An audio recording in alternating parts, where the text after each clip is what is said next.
Ahoj Natálka, čo sa ti tu páčilo? No, mne sa na tomto tábore páčilo úplne všetko. Boli sme napríklad v zoologickej, aj na bowlingu, boli sme aj v dinoparku nakupovať.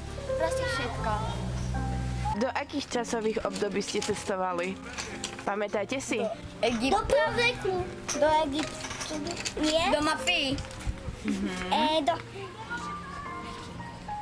Do vikingov. A do Československa. Ďakujeme Lige proti rakovine.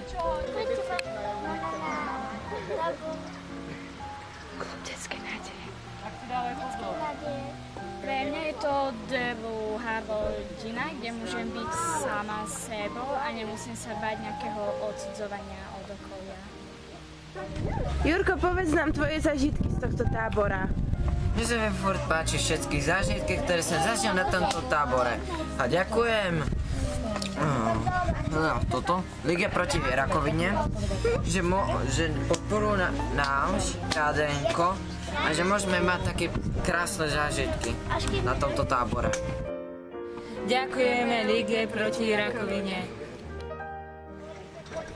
Volám sa Lu, mám 7 rokov. Som hokejistka. Teraz som na tábore, ktorý je super.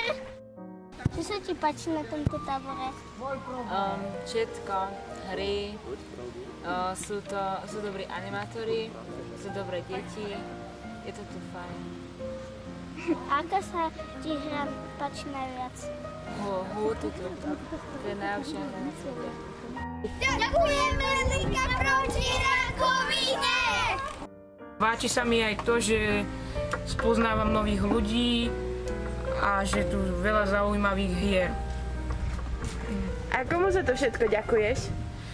Lige proti rakovine, ktorá dala peniaze na to, aby som sa mohol prísť do tohoto tábora. Ďakujeme Lige proti rakovine. Sepko, a tebe sa čo páčilo na tomto tábore? Všetko možné. Máš aj nejaký skvelý zážitok, ktorý si tu zažil? Nie, podľa mňa sú všetky najlepšie. To si nevidela To je Anielik. Anielik, aj to sa ti páčilo?